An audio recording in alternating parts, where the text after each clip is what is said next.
Ouais. Il vient d'une région d'Ukraine où on parle roumain aussi. Mais il Et il est... est styliste, hair stylist. Non, mais il est... ça se voit d'ailleurs. Oui, oui. Zice je stylist, zice se vede. Ah, ça veut dire... Mais il vient ici en tant que réfugié ou... Ah oui, d'accord. Réfugié avec sa Et famille. il a sa trois famille, là, enfants, d'accord. Ils ont 3 enfants, donc lui, ils l'ont laissé partir. Tu peux demander où est-ce qu'il va être logé? Il faudrait qu'il, quand il a une famille d'accueil, Oui, qu'il prévienne Juliana, hein, pour dire où il est, dans quelle famille, comme ça on l'inscrit pour qu'il ait l'aide aussi. Tu vois, parce qu'on ne va pas lui courir après à l'hôtel ou autre, je ne sais où, mais dès qu'il a une famille, on va aider sa famille, il faut lui dire.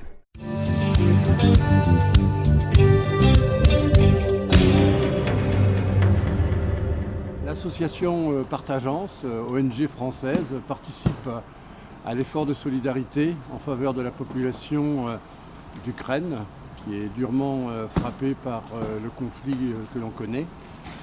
Partageance habituellement s'occupe d'assister les sinistrés des catastrophes naturelles et bien évidemment elle a décidé de s'engager aux côtés des différentes organisations de l'État et des associations pour venir en aide aux pays ukrainiens. Donc là, nous allons recevoir durant cette matinée plusieurs camions provenant de 3 communes du Val-de-Marne, un département du sud parisien, et 3 communes que sont Saint-Maur, Desfossés, Sucy-en-Brie et Marolles-en-Brie ont organisé des collectes. Et ces collectes nous arrivent sur la plateforme de Partageance pour préparer un semi-remorque, un gros camion qui lui partira en direction d'Odessa via la Roumanie et la ville-préfecture de Tulcea qui réceptionnera les 30 et quelques palettes que constituera ce camion.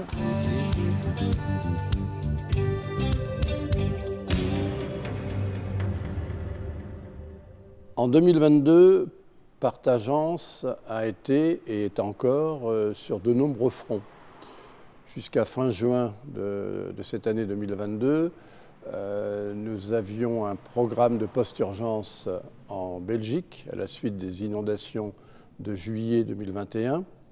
Et nous sommes restés sur place pendant une année, 11 mois précisément, où nous avons aidé 211 foyers sinistrés dans la région de Liège, la province de Liège, avec une équipe sur place. Et donc, plus de 400 familles se sont manifestées sur la plateforme de Partageance, la plateforme Internet, et 211 d'entre elles ont reçu des dotations pour un peu plus de 180 000 euros de dotations, soit des dons en minorité, soit des achats que Partageance a pu effectuer grâce à son fonds de solidarité. Ça a été aussi dans ce premier semestre 2022 un dispositif spécial pour aider des familles qui ont dû quitter l'Ukraine à la suite du conflit et 185 foyers ont reçu, dans une trentaine de départements français, ont reçu une assistance de Partageance à travers la mise à disposition de bons d'achat. Et ces bons d'achat ont permis, en moyenne 250 euros par famille, ont permis d'aider ces foyers arrivés dans des foyers français, dans des familles d'accueil.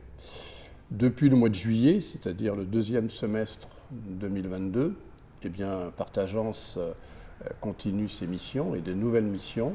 Tout d'abord en Dordogne, à la suite de chutes de grêle importantes qui ont touché un village de 850 habitants.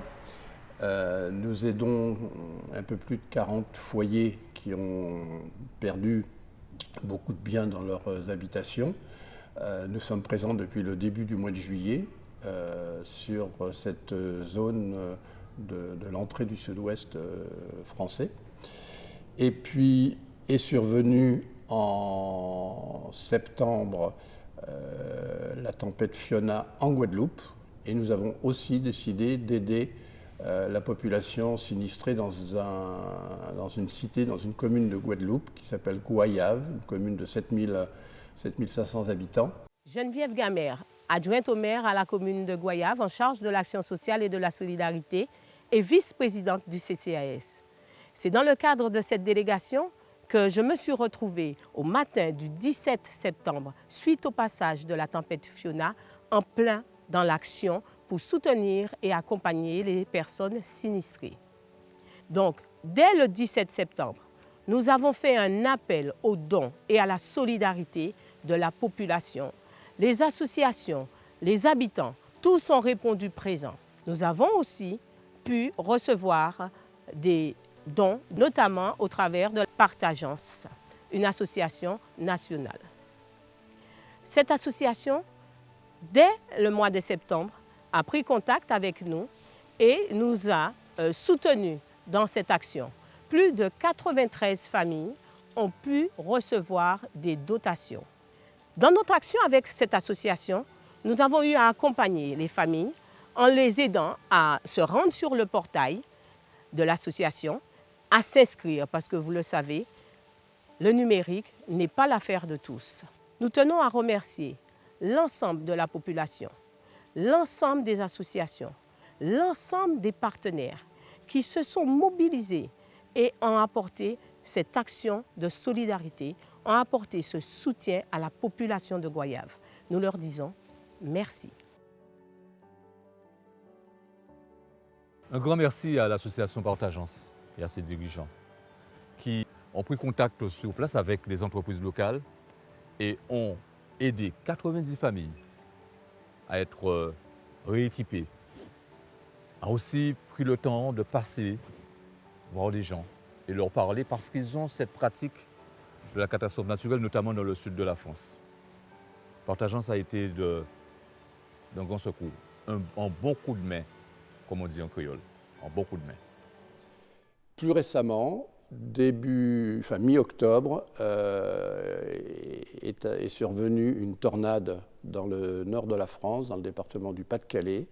Là aussi, nous avons décidé, parce que nous avons un référent dans ce département, donc ça facilite un petit peu la mission de Partagence, nous avons décidé de venir en aide à un village qui s'appelle Bihucourt, qui est un petit village de 350 habitants et qui a été très très touché par cette tornade, en même temps que d'autres communes des environs d'Arras et aussi dans la Somme, le département au sud du Pas-de-Calais.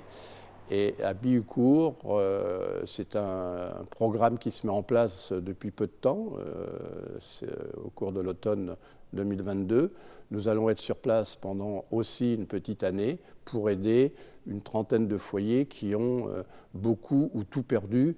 Et je pense qu'on peut dire même tout perdu parce que les maisons ont été, pour la plupart d'entre elles, éventrées. La tornade a dévasté de nombreuses habitations. Et là, il y a des maisons qui doivent être reconstruites et ça va prendre au moins 2 années. Et au moins, nous, sur la première année, à partir de maintenant, nous allons pouvoir aider cette trentaine ou quarantaine de foyers. Nous mettons en place des permanences en mairie de cette petite commune et nous rencontrons des sinistrés. Et on peut comprendre que là, les sinistrés sont vraiment dans une situation difficile. Ils ont perdu leur habitation, certains n'y retourneront plus, d'autres vont attendre 2 ans pour y revenir.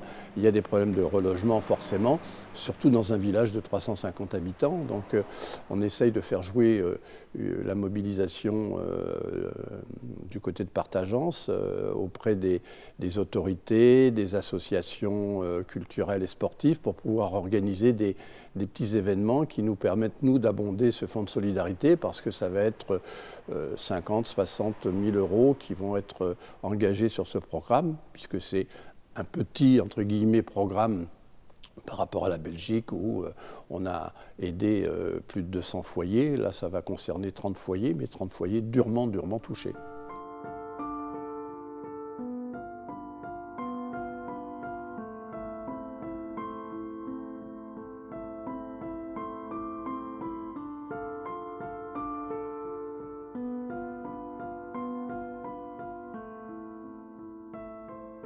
Voilà un petit peu le bilan des missions 2022 qui est assez important et qui peut être mené grâce au fonds de solidarité que nous avons mis en place en septembre 2020, même si l'association existe depuis 2014. Et en septembre 2020, nous avons décidé de créer ce fonds de solidarité dans lequel nous avons pu mettre en 2 ans finalement maintenant plus de 340 000 €.